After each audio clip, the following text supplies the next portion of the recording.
Prime Minister's questions. Chris Hinchcliffe, question number 1, Mr. Speaker. Thank you, Mr. Speaker. Yesterday, I met the brave men and women serving on HMS Iron Duke and the troops serving in Operation Cover It in Estonia. This Christmas, as every Christmas, members of our armed forces will be serving overseas, working day and night to protect Britain's national security. And I know that the whole House will join me in sending our deepest thanks to them, to our emergency services, and everyone working to keep the country safe over the festive period. Mr. Speaker, may I also take this opportunity at the end of the year to thank you and the House staff for all your hard work this year. And I wish everyone across the House a Merry Christmas and a Happy New Year. Mr. Speaker, this morning I had meetings with ministerial colleagues and others. In addition to my duties in this House, I shall have further such meetings later today. Chris Hinchcliffe. Thank you, Mr. Speaker, and may I associate myself with the Prime Minister's remarks. In 2021, Kerry and Francis Menai-Davis, who live in my constituency of North East Hertfordshire and are in the gallery here today, tragically lost their son Hugh at the age of just 6 to a rare form of cancer. Now they are courageously campaigning to ensure that every parent who must leave work to look after a sick child in hospital gets the financial support that they need from day one. Will the Prime Minister meet with them and me to discuss implementing Hugh's law and giving their son a legacy that improves the lives of families at the most difficult time imaginable? Mr. Speaker, can I pay tribute to Kerry and Francis? It is a heartbreaking case and commend them for their campaign on behalf of other families. I know the Minister for Social Security and Disability met the family yesterday, but no parent should endure losing their child to cancer, particularly at such a young age. We are investing £1.5 billion for new surgical hubs and scanners, £70 million for new radiotherapy machines, and we will set out our next steps on the Children and Young People Cancer Task Force shortly. We now come to the Leader of the Opposition, Kemi Badenoch. Mr. Speaker, can I send my warmest wishes to our armed forces at home and overseas, to the emergency services and everyone who will be working over Christmas. And can I wish you, Mr. Speaker, the House staff and all members of this House a very Merry Christmas. Mr. Speaker, for years, the Prime Minister and his cabinet played politics with the WASPy women. The Deputy Prime Minister said Conservatives were stealing their pensions. She promised to compensate them in full. Another broken promise. Now they admit we were right all along. But let's ask about another group of pensioners whose trust... Let's ask about another group of pensioners whose trust was broken. Since the Chancellor cut winter fuel payments, how many extra people have applied for pension credit? Mr. Speaker, the number one job of this government was to put the finances back in order after last government lost control. They left a £22 billion black hole and we had to take tough choices. We made sure the most vulnerable pensioners do get the winter fuel payment, and we have been encouraging and driving up eligibility for pension credit. So sign up to their entitlement, and she should join that campaign. But, Mr. Speaker, here's the difference. Because we've stabilised the economy, we can commit to the triple lock. That means the next April, pensioners get another £470. But here's the difference, because 2 weeks ago, the Shadow Chancellor said the triple lock is unsustainable. Their position, so pensioners would lose out under the Tories yet again. Mr. Speaker, he didn't answer the question because he doesn't know the answer. There are 850,000 eligible pensioners not claiming pension credit. If they sign up, that will cost the Treasury £2.3 billion, wiping out the savings that the Chancellor claimed she would make. Before the election, his chief secretary told the public they had no plans to cut winter fuel. But they did have plans, didn't they? Age UK say cutting the winter fuel payment with very little notice will potentially jeopardize the health and finances of millions of older people. Does he agree with Age UK that this is the last thing both pensioners and the NHS need? Mr. Speaker, we've been driving up with a campaign for pension credit. It's important that everybody who's entitled to it claims that pension credit. And she shouldn't claim as some great victory the record of their government that people haven't signed up. We're the ones with the campaign. They should be supporting it. But because of the triple lock, pensions will be going up by £470 next April. She hasn't answered the question. Her shadow chancellor says the triple lock is unsustainable. So she needs to explain how pensioners will be worse off under a Tory government. It is Prime Minister's questions. Kemi Badenoch. Mr. Speaker, we protected the triple lock during all our time in government. Meanwhile, energy bills are increasing, despite his promise to cut them by £300. In Scotland, his party leader wants to restore the winter fuel payments. Across England, councils are scrabbling together funds for struggling pensioners. The tragic reality this Christmas is pensioners will suffer and may even die as a result of this cruel policy. Did the Chancellor consider the impact on councils and on the NHS, or does she just not know what she's doing? The Household Support Fund was set out in the budget. She knows that. We're pushing up pension credit. But she now says they are committed to the triple lock. Her shadow chancellor says they're not, that it's unsustainable. Maybe over a sandwich or a steak, they could sort it out and come back and tell us what their policy actually is. Kemi Badenoch.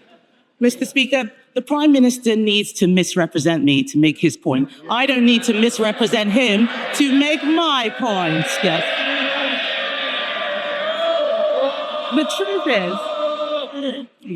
The truth is, he didn't think this through. Yes, yeah. Cutting winter fuel payments isn't just callous. It may not make savings. It could actually cost us all more. And that's not the only policy which is making things worse. The Chancellor's budget is a body blow to family businesses and also charities.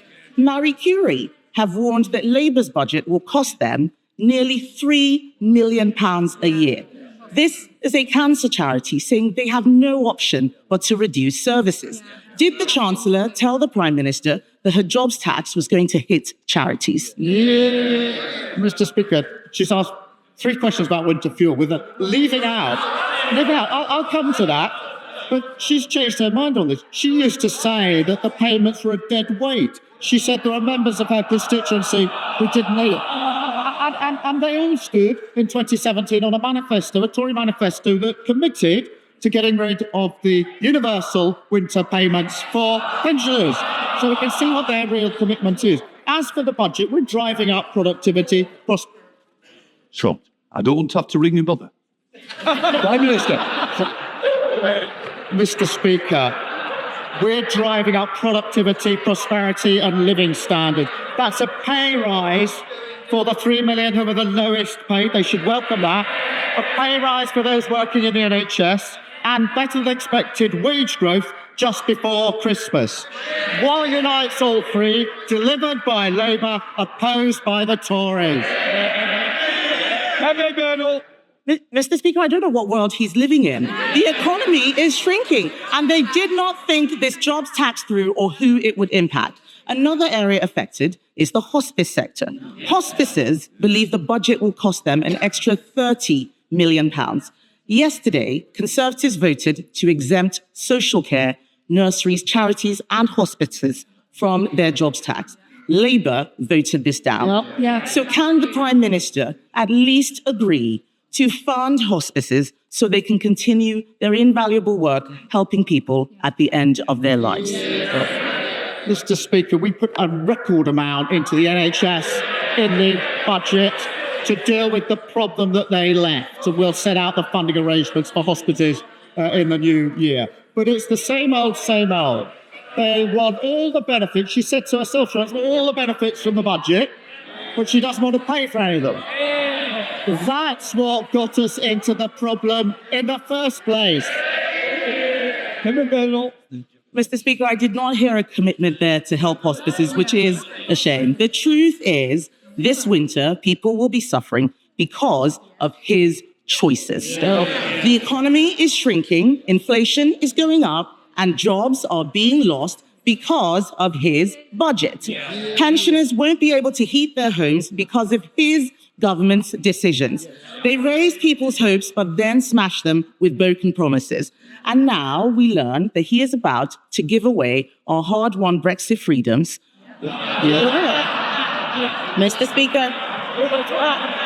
And they don't actually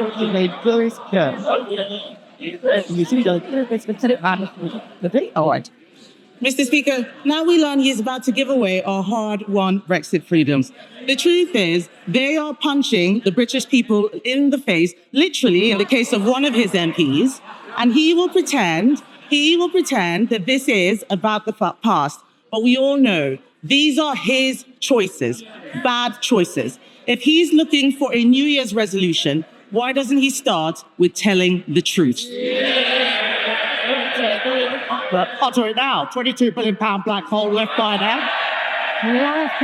Record numbers on the waiting list. Nearly. It's not a good time to leave the chamber, is it? Prime Minister. Mr. Speaker, £22 billion black hole. Record waiting list with our NHS to hang their heads in shame. Immigration completely out of control. Nearly 1 million net migration. She was the cheerleader for all that. She wants the truth. That's the truth. That's why they're sitting there. Mr. Speaker, whilst they cart from the sidelines, talking the country down, this government is getting on with the job. He's record funding for the NHS, money for our trains, buses, and yes, Mr. Speaker, potholes. Pay rises for 3 million of the lowest paid. Wages growing faster than inflation. Planning laws reform. Great British Energy set up. We're only getting started. Next year, we'll continue to rebuild no matter what the blockers opposite say. Thank you, Mr. Speaker, and can I echo the words of the Prime Minister and thank you and all of our staff in this place alongside our armed forces and our emergency services and wish them a Merry Christmas. Mr. Speaker, March 2025 marks 20 years since the death of the only Member of Parliament to have held all four great offices of state, the Foreign Secretary, the Home Secretary, the Chancellor and the Prime Minister. Mr. Speaker, James Callaghan was a true Portsmouth great and went to the same school as another true Portsmouth great, my dad, Terry Nolan. Does the Prime Minister back my bid for a plaque to be added to his former home in Copner? And will he come along to Portsmouth next year to unveil it? Well, I thank her for her question. Jim Callaghan was a giant of the Labour movement and a great public servant. Mr. Speaker, he left school at 17, served in our Royal Navy before becoming the Home Secretary, Foreign Secretary, Chancellor, and of course, finally, Prime Minister. And as a proud son of Portsmouth, I'm sure he'd be honoured to be remembered in such a way. Happy Christmas. I just said to Mr. Mayor, I keep hearing, I heard you the other week over here, I'm hearing again that it's not a good time to push a luck today. Right. Let us come to Leader of the Liberal Democrats, Red David. Thank you, Mr. Speaker. Can I join the Prime Minister in his praise and best wishes for our armed forces and our emergency services?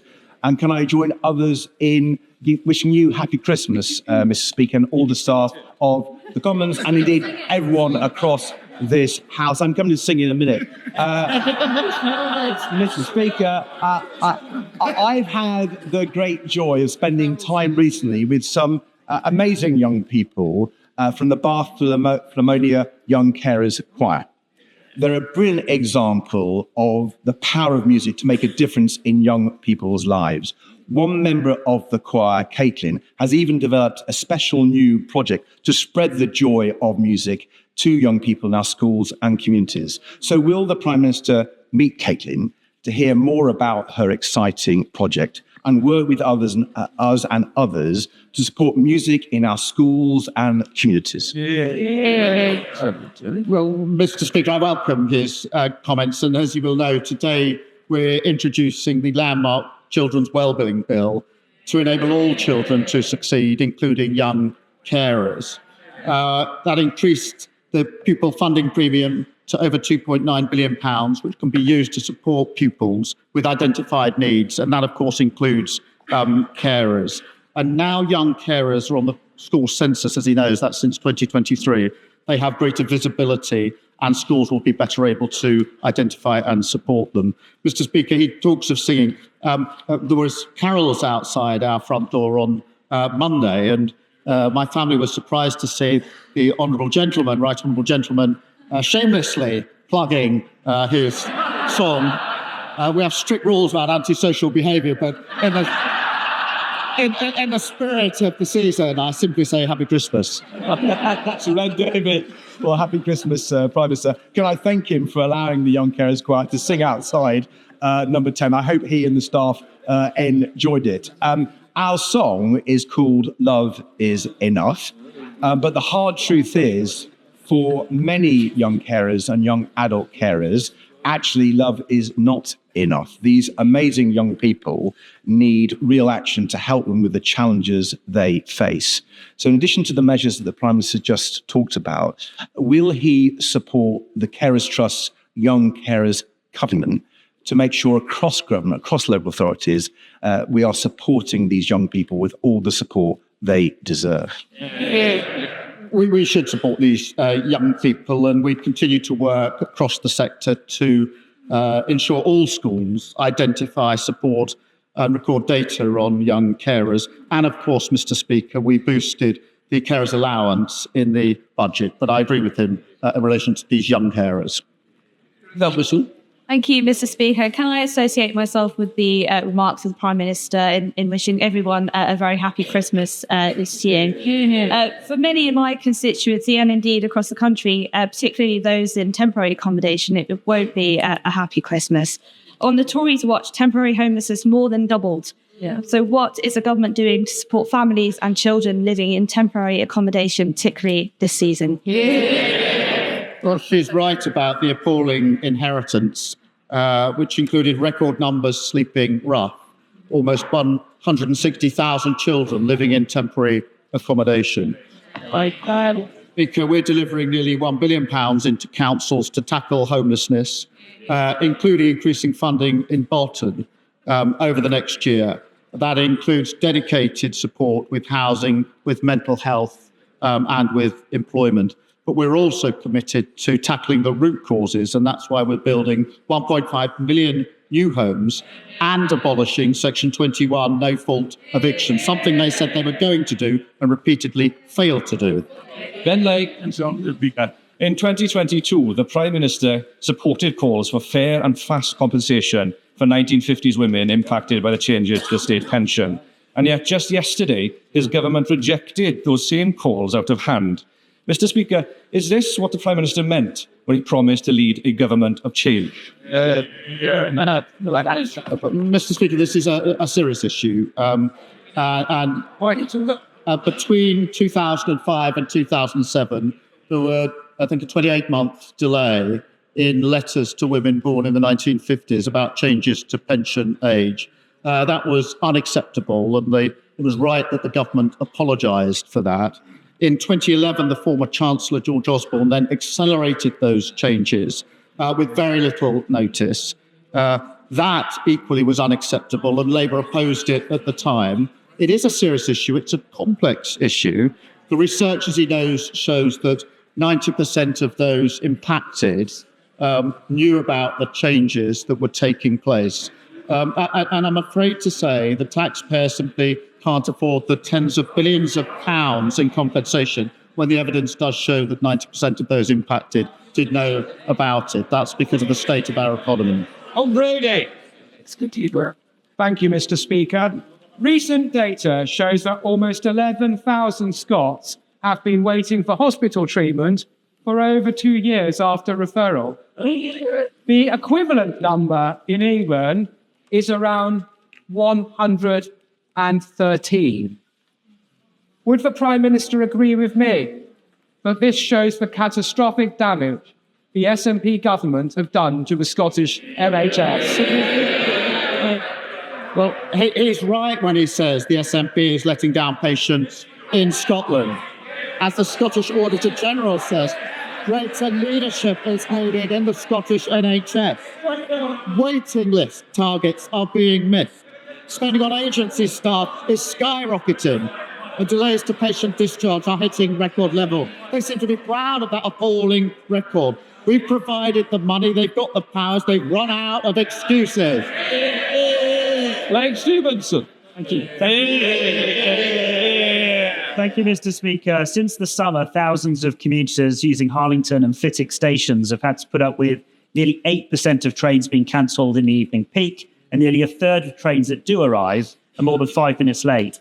Is it a mere coincidence, Mr. Speaker, that such poor performance follows this government's decision to pay off their union backers with no strings attached?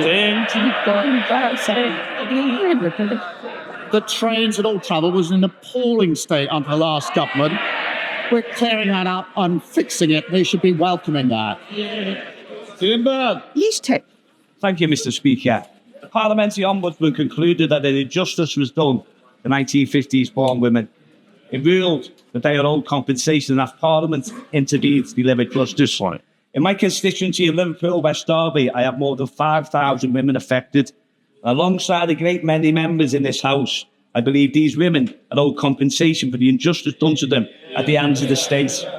So will the Prime Minister give members the opportunity to vote on whether they believe WASPy women are owed compensation? Well, Mr. Speaker, I've just set out the factual background and the percentage that knew about the change. And the simple fact of the matter is, in the current economic circumstances, the taxpayer can't bear the burden of tens of billions of pounds in compensation. Well, they're chuntering away in 14 years. They accelerated the changes and not one spoke about compensation. Thank you, Mr. Speaker. My constituents, Caroline and Savannah, are just two of thousands across Devon, Cornwall and beyond who are living with postural tachycardia syndrome and have been unable to access adequate treatment since the retirement of the only consultant available to work with them in July. What action can the Prime Minister take to help me secure the treatment that my constituents need? And will he agree to meet with me and them to discuss the treatment of POTS in more detail? Well, I thank you for raising this important issue on behalf of her constituents. It does underline the critical importance of the NHS workforce plan that we will deliver next summer to ensure that the export workforce is in place to get the NHS back on its feet. I am proud that we're investing an additional £22.6 billion to fix our NHS, and I will, of course, make sure she gets a meeting with the relevant minister to deal with the issues of concern to her constituents. Jodie Gosling. Thank you, Mr. Speaker, and a very Merry Christmas. May I associate myself with the comments of the Prime Minister and my gratitude to all of those that serve our communities over Christmas. I'd like to give special credit to foster carers in Nuneaton and across the UK for the incredibly important role that they play. We know that their care transforms lives, but the foster carers in Nuneaton tell me that there simply isn't the support that there used to be, and over 17% of children are waiting over 4 years for care. Recently, I was made aware of one child who had had 9 home placements before the end of Key Stage 1. Can the Prime Minister ensure that there will be a robust system to provide consistent and swift care when needed? Well, I'm grateful to her for raising this issue because, Mr. Speaker, every single child deserves the best start in life. And there are far too many shocking cases of children being let down. The Children's Wellbeing and Schools Bill is being introduced today, and that does put children's interests at the heart of government policy, and I hope it will be supported across the House. Thank you, Mr. Speaker. Labour promised not to raise taxes on working people, but farmers are some of the hardest working people that I know. Peter Douglas from Jedburgh has looked at the details of this policy, and he says Labour's inheritance tax increase will prevent him passing on his family farm to his son and daughter. They say Labour have betrayed them. They can't trust the Prime Minister to keep his word. They've got a point, haven't they? If you would kindly pass the details of the individual case he's raised to my team, we will look into it. As he knows, we put a record £5 billion into farming over the next 2 years in the budget. Just 2 weeks ago, 350 million was put in to support farmers. That contrasts with the 300 million pound underspend of the last government on farming. And in a typical case, the threshold is £3 million, which means that the vast majority of farmers will be unaffected. But I'll look into the individual case that he's raised with me.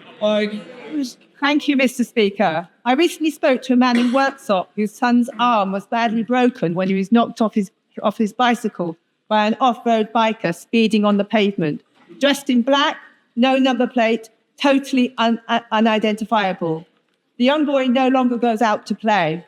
His experience isn't unique. What action is being taken to smash the bikes and put police back on our streets? Well, I'm glad she's raised this because off-road bikes were a complete nuisance under the last government, got completely out of control.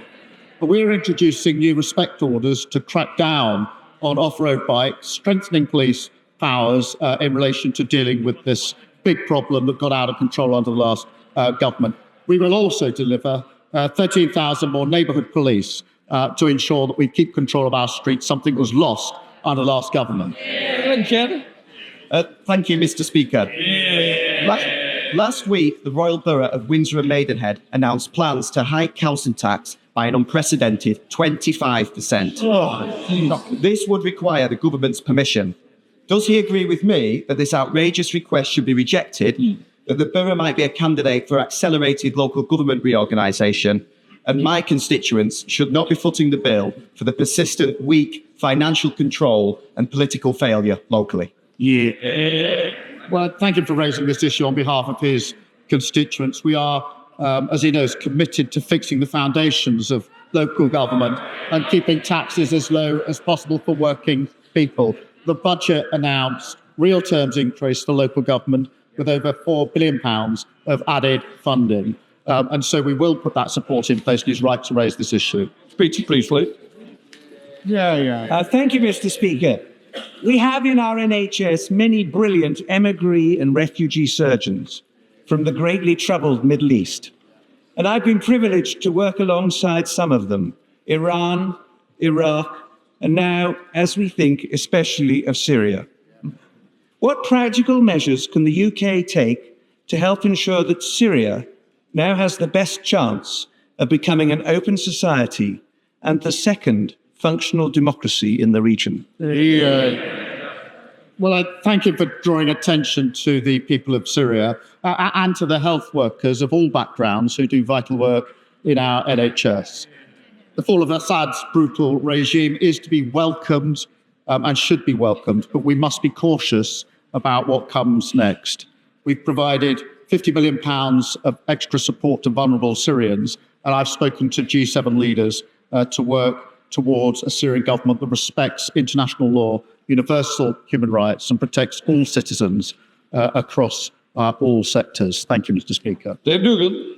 Mr. Speaker, before the election, this Prime Minister said he would lower energy bills by £300. Since he took office, they've gone up by £149. He said he would protect the winter fuel payment, but now he's empowered, he stripped it off our pensioners. And he said he lined up for many photos with waspy women, saying he'd have their backs, and he's just betrayed them in the most scandalous way possible. This is now the defining characteristic of this one-trick phony Prime Minister who says one thing and does another. In Scotland, the SNP are 16 points ahead in the polls.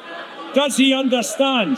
Does he understand why the people of these islands, especially those of us in Scotland, treat him with such contempt? They used to ask those questions.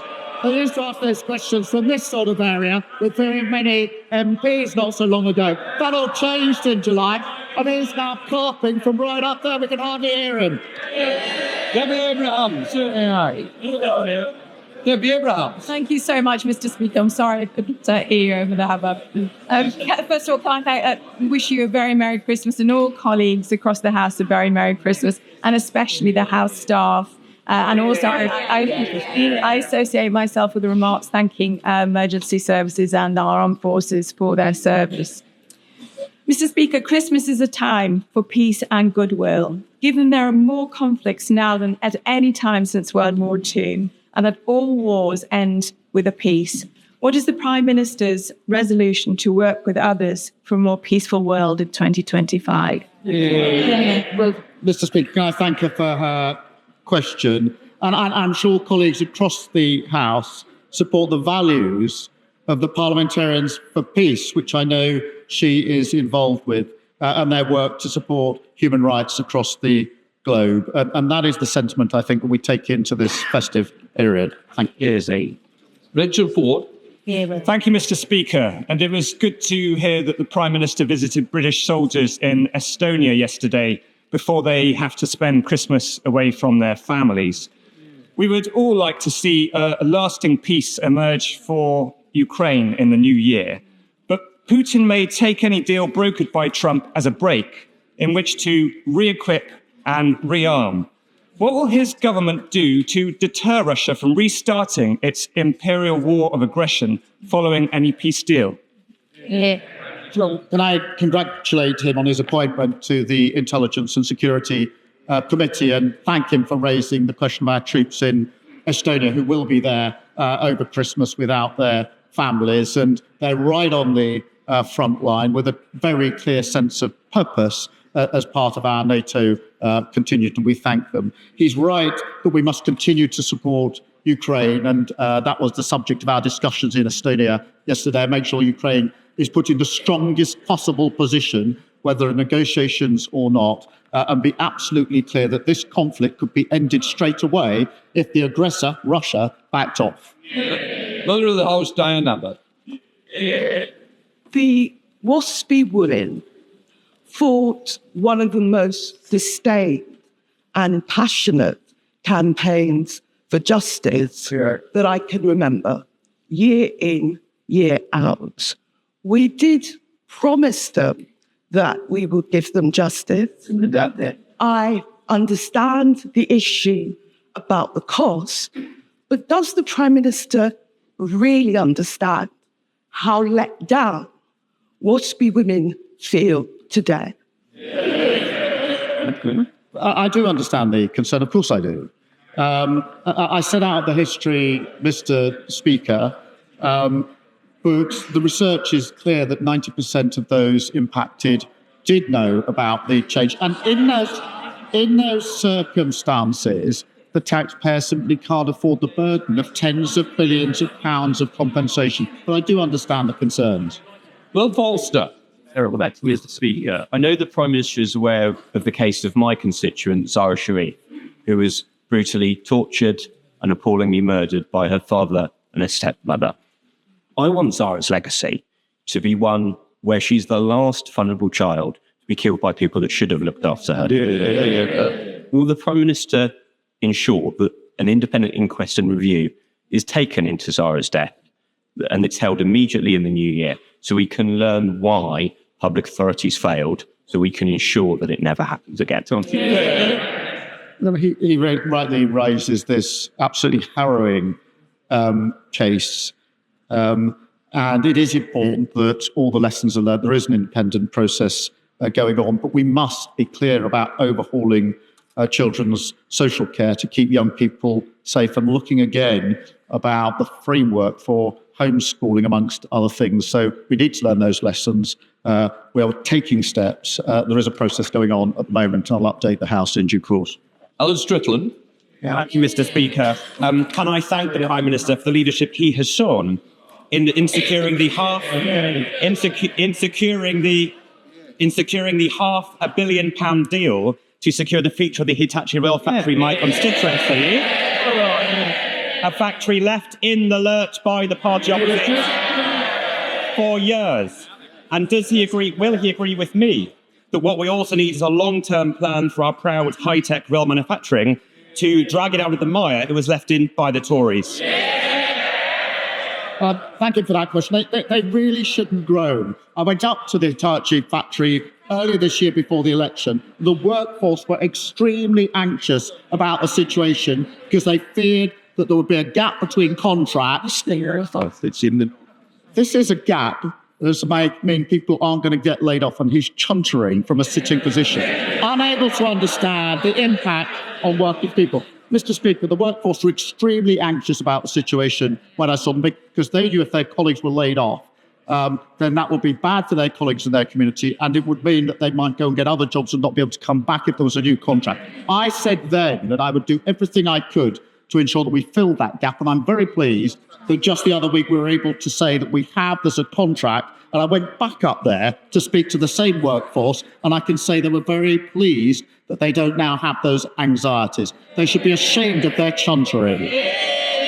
Final question, Dr. Luke Cameron. Thank you, Mr. Speaker. As it's Christmas, will the Prime Minister join me in congratulating Chris Middleton, who wrote a charity song to support Age UK, which has already raised £10,000. What's even better is it's likely to beat the leader of the Lib Dems and his single to #1 this year, proving yet again that the Lib Dems can't win. It's something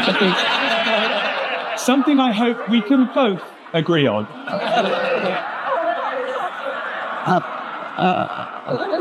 I'm not going to adjudicate between the contending singles for the top of the charts, but I will end, Mr. Speaker, this is the last question, I think, by just repeating a happy Christmas and a peaceful New Year to everyone across the House.